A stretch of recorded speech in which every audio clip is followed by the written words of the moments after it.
नमस्कार, मैं रविश कुमार। छत्तीसगढ़ के बिलासपुर में नसबंदी के दौरान 13 महिलाओं की मौत के मामले में अब जवाबदेही कैसे तय हो? स्वास्थ्य मंत्री के इस्तीफे से, स्वास्थ्य सचिव के तबादले से, स्वास्थ्य सेवाओं के निदेशक के तबादले भर से, 4 डॉक्टरों को सस्पेंड कर देने से या 1 डॉक्टर की गिरफ्तारी से? यह इन बातों पर निर्भर करता है कि ऐसे ही मामलों में बीजेपी ने दूसरे राज्यों में क्या किया था। पहले इस्तीफा मांगा था या जांच रिपोर्ट का इंतजार किया था। यह भी याद रखिएगा कि इस्तीफा मांगने से क्या उन राज्यों में दे दिया गया था। फिर भी सबसे अलग होने का दावा करने वाली छत्तीसगढ़ की बीजेपी सरकार ने जो कदम उठाए हैं, क्या वो पर्याप्त हैं? नरेंद्र मोदी की सरकार काम न करने पर अपने मंत्रियों के विभाग बदल देने का दावा करती है, लेकिन उन्हीं की पार्टी के मुख्यमंत्री आज जब रायपुर के अपोलो अस्पताल में भर्ती महिलाओं को देखने पहुंचे तो साथ में उसी स्वास्थ्य मंत्री ब्रजमोहन अग्रवाल को भी लेकर गए। क्या वो ये संदेश दे रहे थे कि स्वास्थ्य मंत्री का कोई कुछ नहीं कर सकता, वो हमारे विश्वास पात्र हैं? रमन सिंह पहले भी बयान दे चुके हैं इस घटना के बाद कि नसबंदी डॉक्टर करता है, स्वास्थ्य मंत्री नहीं, इसलिए मंत्री को जिम्मेदार ठहराना ठीक नहीं। जबकि नरेंद्र मोदी ने मुख्यमंत्री से बात कर चिंता जताई थी कि गहराई से जांच और कार्रवाई सुनिश्चित हो। क्या रमन सिंह उस चिंता पर खरे उतर रहे हैं? पत्रकार पूछते रहे और वे जांच की बात ही करते रहे। क्या कि इस वक्त जान बचाना उनकी प्राथमिकता है, लेकिन एक बार भी नहीं कहा कि इसकी जवाबदेही स्वास्थ्य मंत्री की भी बनती है। अपोलो अस्पताल में 24 महिलाएं भर्ती हैं और 60 महिलाएं अलग अलग अस्पतालों में। रायपुर की कई महिलाएं वेंटिलेटर पर हैं, कुछ की हालत बहुत गंभीर है। राजनीति सिर्फ इस्तीफे पर फोकस करेगी, लेकिन यह घटना पूरे सिस्टम पर सवाल उठाती है, छत्तीसगढ़ में भी और बाहर भी। जिस जगह पर ऑपरेशन के लिए कैंप लगा वो भी अपने आप में किसी घोटाले से कम नहीं है। हमारे सहयोगी सिद्धार्थ ने बुधवार को वहां दौरा किया। उन्होंने बताया कि 8 महीने से अस्पताल बंद है, महीनों से ऑपरेशन थिएटर काम नहीं कर रहा, जंग लगे बिस्तर भी दिखे। सिद्धार्थ की इन तस्वीरों को देखकर आप सहज समझ सकते हैं कि इसके लिए तो स्वास्थ्य मंत्री की जवाबदेही बनती ही है। ऑनलाइन हो चुके सरकारों के इस दौर में ऐसे अस्पतालों में ऑपरेशन हुए तो वे उनका कहीं तो डेटा फीड हुआ होगा। आज के इंडियन एक्सप्रेस में आशुतोष भारद्वाज और अवंतिका घोष ने इसी अस्पताल की रिपोर्ट लिखी है। अस्पताल के प्रबंधकों ने इन्हें बताया कि उन्हें तो पता ही नहीं था कि वहां कैंप लगा है, किसी ने उनसे पूछा तक नहीं। जबकि रिकॉर्ड बताते हैं कि जुलाई और सितंबर महीने में डॉक्टर गुप्ता यहां 2 कैंप लगा चुके हैं। तो क्या प्रशासन ने वहां ताले तोड़कर कैंप लगवाए, या वो पहलू है जो इस कांड में शामिल डॉक्टरों के तबादले से ज्यादा बड़ी जवाबदेही की मांग करते हैं? बंद पड़े इस अस्पताल में कई बार शिविर का लगना साबित कर सकता है कि लापरवाही का एक पैटर्न यहां पर रहा होगा, जिसमें डॉक्टरों के अलावा कोई और भी शामिल होगा। नसबंदी ऑपरेशन की प्रक्रिया के दौरान गड़बड़ी से मौत हुई या जो दवा दी गई उससे, यह सब जांच से ही साफ हो सकेगा। रायपुर में हमारे सूत्रों ने बताया कि एक दवा की भूमिका सामने आ रही है, हो सकता है कि वो नकली हो। सरकार ने 6 दवाएं प्रतिबंधित भी की हैं। कुछ लोग दवाओं के ट्रायल की भी आशंका व्यक्त कर रहे हैं। जिन महिलाओं की मौत हुई है वो बेहद साधारण घरों की हैं। वो अपनी व्यथा बताने में इतनी दक्ष भी नहीं कि सोशल मीडिया के पन्नों को हैशटैग से भर दें कि हम क्यों मर गए। कोई भी डॉक्टर एक दिन में 10 से ज्यादा नसबंदी नहीं कर सकता, लेकिन जिस डॉक्टर आर.के. गुप्ता को गिरफ्तार किया गया है, उन्होंने यहां एक दिन में 83 नसबंदी कर डाली, वो भी पूरे दिन में नहीं बल्कि सिर्फ 5 घंटे में। एक ऑपरेशन में 5 मिनट से भी कम समय लगाया इन्होंने। कल जब आप इसकी कल्पना कीजिए तो समझ पाएंगे कि फेसबुक और ट्विटर से बाहर का गरीब आदमी किस तरह सिस्टम का शिकार हो रहा है। कायदे से एक दिन में 30 से ज्यादा ऑपरेशन नहीं होने चाहिए। 10 ऑपरेशन के बाद इसका जो उपकरण है लेप्रोस्कोप, उसे स्टेरलाइज किया जाना चाहिए। ऑपरेशन के सामानों को इन्फेक्शन यानी संक्रमण से बचाने के लिए स्टेरलाइज करना बहुत जरूरी होता है। एक उपकरण को स्टेरलाइज करने में आधे घंटे का वक्त लग सकता है। अगर ये बातें पूरी तरह सही हैं तो इस हिसाब से 83 ऑपरेशन हो ही नहीं सकता था।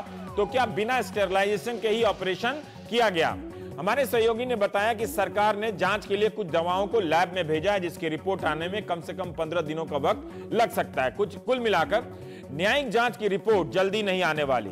जब से हमने किसी भी सरकार की उपलब्धियों को प्रतिशत के आंकड़ों में गिनना शुरू कर दिया है, तब से कामयाबी और नाकामी की ऐसी डिटेल आप पब्लिक के दिमाग से गायब हो गई है। छत्तीसगढ़ सरकार ने 2013-14 के लिए टारगेट तय किया था कि यहां 1,65,000 महिलाओं की और 26,000 पुरुषों की नसबंदी की जाएगी। चिकित्सा विज्ञान कहता है कि पुरुषों की नसबंदी आसान है, मगर औरतों की बराबरी की बात करने वाली पार्टियों की सरकारें इस मामले में भी औरतों के साथ बेईमानी कर जाती हैं। छत्तीसगढ़ में ही 2 साल पहले मोतियाबिंद के शिविर में कई लोगों की आंखें चली गईं। क्या कार्रवाई हुई, इसकी अभी पुख्ता जानकारी मेरे पास नहीं है। कहा जा रहा है कि वहां अस्पताल में, नसबंदी के अस्पताल में जंग लगे उपकरणों का इस्तेमाल हुआ। तो ऐसे उपकरण किसी अस्पताल में थे ही कैसे, वो भी रमन सिंह की सरकार में।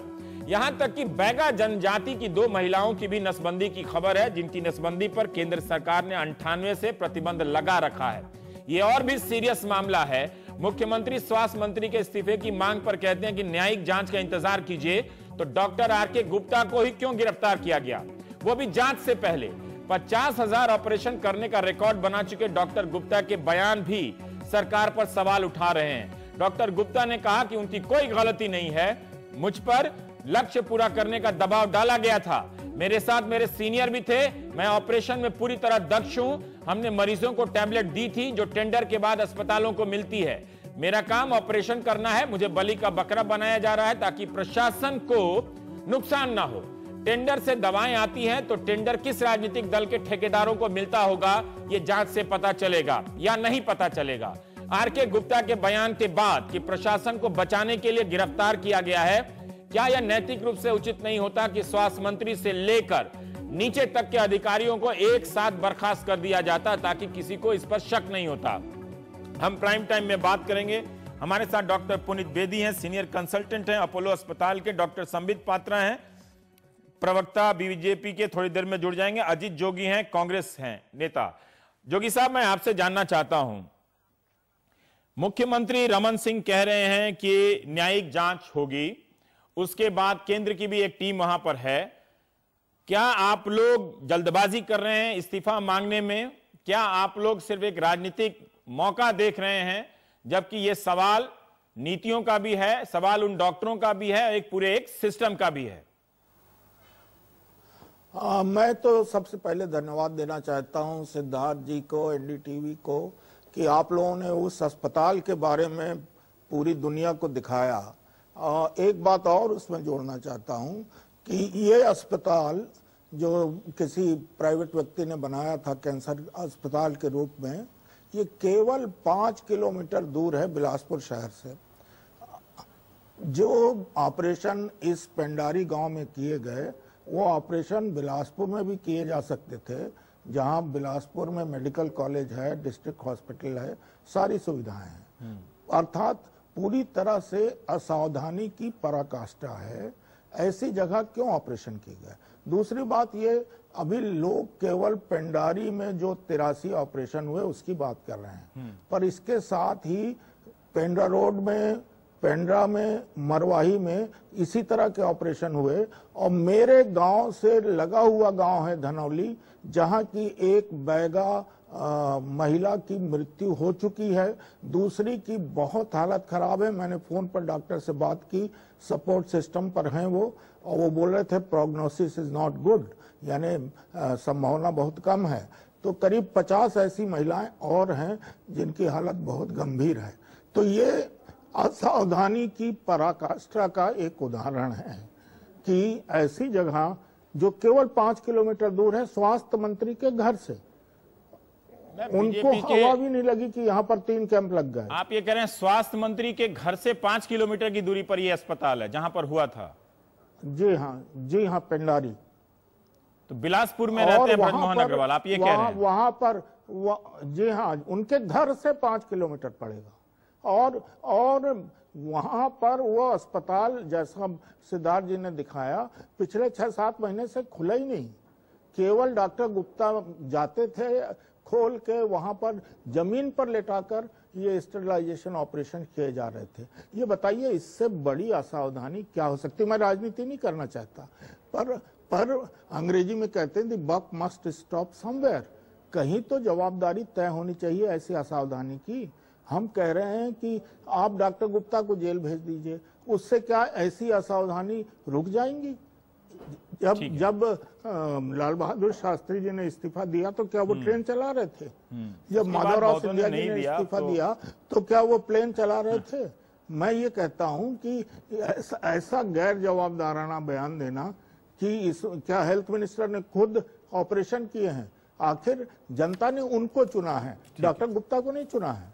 जो मैंडेट है वो हम लोगों को मिलता है, हम लोगों को मिलता है। अजीत जोगी ने जो कहा, जवाबदारी होती है। अजीत जोगी ने जो कहा उस पे संबित पात्रा बीजेपी के अगर समय से आ जाते, मैं समझ नहीं पा रहा हूँ कि वो क्यों लेट हैं, लेकिन फिर भी मैं उस पे बात, इस पे जो अजीत कह रहे हैं कि जो अस्पताल है वो हेल्थ मिनिस्टर के घर से या बिलासपुर मेडिकल कॉलेज से 5 किलोमीटर की दूरी पर वहाँ किया जा सकता है। मैं थोड़ा इसका एक डॉक्टर के हैसियत से समझना चाहता हूं कि एक बंद पड़े अस्पताल में नसबंदी करने का क्या मतलब हो सकता है।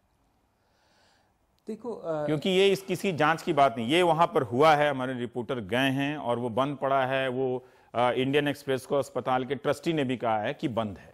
बार बार होता है, तंबू लगा के होता है, शिविर जिसको कहते हैं ना, जब ये शिविर करते हैं। उससे ज़्यादा ज़रूरी बात है कि ये सारा नेशनल फैमिली प्लानिंग प्रोग्राम जो 1953 से चल रहा है, ये हर स्टेज में इसमें कि कोई सोच नहीं गई, कोई विदेशी एनजीओज का प्रेशर आया और उन्होंने शुरू कर दिया। एक आबादी और बच्चे में फर्क नहीं समझा, मेरे बच्चे बच्चे, बाकी सारे देश के बच्चे आबादी, इस कॉन्सेप्ट से गरीब के बच्चे तो, और औरतों को हमेशा बच्चे पैदा करने की मशीन समझा गया और किसी भी कीमत पे उनकी नस बंद कर दो ताकि और बच्चे ना पैदा हों, इस कॉन्सेप्ट पे चल रहा है। तो उसी पे टारगेट बनते हैं, इंसेंटिव्स देते हैं, पैसे देते हैं। जो एएनएम्स और मिडवाइव्स हैं उनको मोटिवेशन मनी दिया जाता है, डॉक्टर्स को नेशनल अवार्ड्स और प्रमोशंस की मोटिवेशन दी जाती है। पर अच्छा, इसमें दो ज्यादा से ज्यादा ऑपरेशन करने की, वर्ल्ड रिकॉर्ड बनाने की और ऑल दैट नॉनसेंस। अब एक surgical, after all surgical procedure है, ऐसा ही जैसे अपेंडिक्स निकालना या गॉल ब्लैडर निकालना। इसको कहीं पेड़ के नीचे या तंबू लगा के कैसे किया जा सकता है? उसके लिए ऑपरेशन थिएटर चाहिए, एनेस्थेटिस्ट चाहिए, कॉन्सेंट होनी चाहिए डिटेल में, पैरामेडिकल स्टाफ चाहिए, स्टेरलाइजेशन इक्विपमेंट चाहिए, उसके बाद पोस्ट ऑप केयर चाहिए। अब ये लड़कियां, औरतें जिनको अगर शाम को पेट में दर्द भी हो तो किसके पास जाएंगी? वो तो अपना बोरिया बिस्तरा समेट के शाम को चले गए घर वापस। तो कोई फॉलोअप केयर नहीं है, प्री ऑप केयर नहीं है, एनेस्थीसिया नहीं है, और ऐसे स्कैम्स बार बार होते हैं। अनफॉर्चुनेटली इतनी बड़ी ट्रेजेडी होने के बाद नेशनल मीडिया वहां पहुंचा है, पर पिछले जब से ये प्रोग्राम बना है 60-61 साल से ऐसा ही कुछ होता आ रहा है। चाहे वो पहले मास्ट अबॉर्शंस थी, आईयूसीडी, ये कॉपर टी वगैरह डालते थे, उसके बाद इमरजेंसी में हजारों लाखों लोगों की जबरन नसबंदी की गई, तो वही जबरन है ये, उसी में कोई खास फर्क नहीं है। जानना चाहता हूँ, जो लेप्रोस्कोप है, एक दिन में 83 ऑपरेशन की बात आ रही है। एक लापरवाही डॉक्टर की तो यहाँ बनती है, एक लापरवाही प्रशासन की बनती है कि वैसे बंद पड़े जगह पे ऑपरेशन कैसे हो रहा था। स्वास्थ्य मंत्री की वहां भी बन जाती है कि एक बैगा आदिवासी जिनकी नसबंदी नहीं होनी चाहिए, आप उसकी भी नसबंदी कर रहे हैं, तो सबकी भूमिका नजर आ रही है। पर 83 आप कर सकते हैं क्या? आप एक गायनोकोलॉजिस्ट होने के नाते आप 83 नसबंदी कर सकते हैं? किसी मेडिकल, साइंटिफिक या एथिकल प्रिंसिपल से इसको जस्टिफाई नहीं कर सकते, हम इसको सही नहीं बता सकते। 2 ऑपरेशन के बिना बीच में सिर्फ जो सर्जिकल ऑपरेशन के लिए हाथ धोना है उसकी प्रिस्क्राइब टाइम 3 से 5 मिनट है।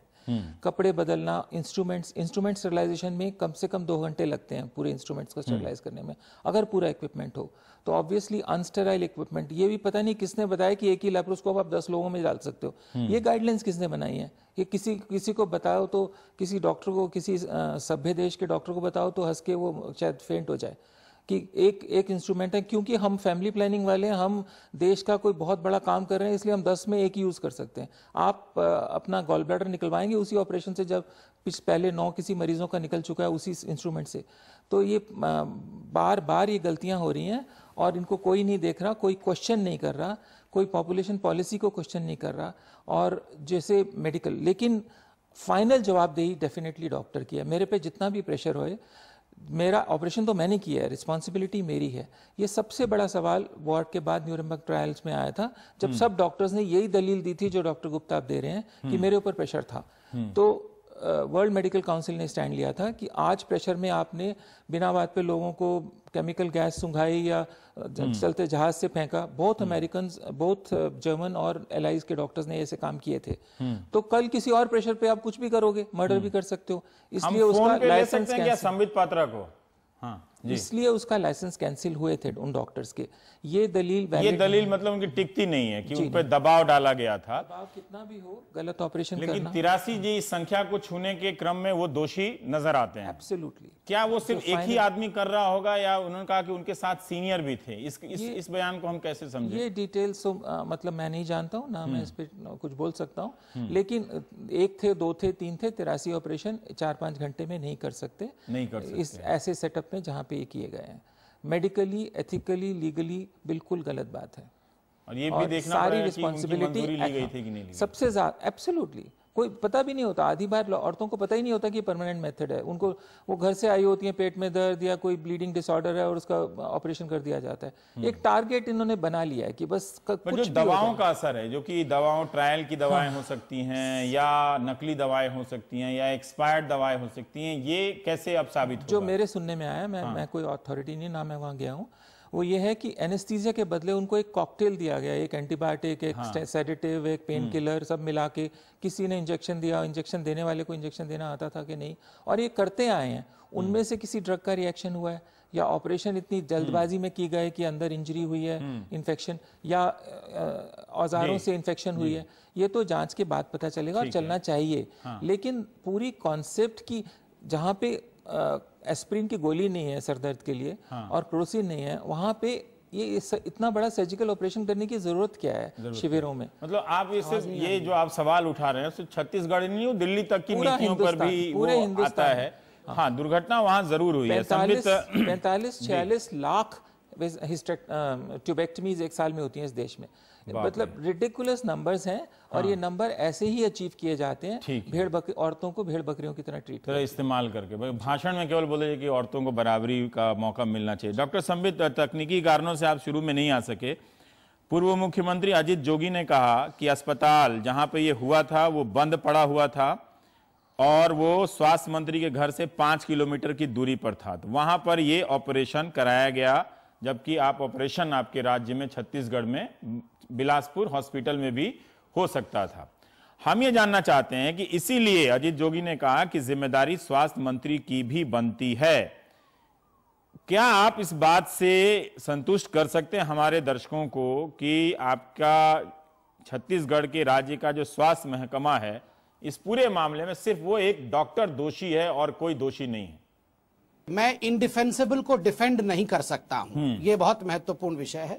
मगर हाँ, मैं भी एक डॉक्टर हूं, मैं भी एक सर्जन हूं, मैं पूरे इस पीड़ा को समझता हूं। जिस प्रकार से साधारण घर की महिलाएं ऑपरेशन कराने आई थी और एक साधारण सा ऑपरेशन स्टरलाइजेशन कराने आई थी, कोई कैंसर का सर्जरी कराने नहीं आई थी। हैरानी नहीं हुई कि छत्तीसगढ़ में भी ऐसा हो सकता है? आप डॉक्टर हैं, आपको हैरानी हुई कि छत्तीसगढ़ में भी ऐसा हो सकता है? कहीं भी ऐसा नहीं होना चाहिए, कहीं भी ऐसा नहीं होना चाहिए। ये बहुत कष्ट का विषय है, बहुत दुख का विषय है। राजनीतिक जवाबदेही गवर्नमेंट ने भी और स्टेट, इसकी राजनीतिक जवाबदेही, नैतिक जवाबदेही कुछ है? हाँ जी,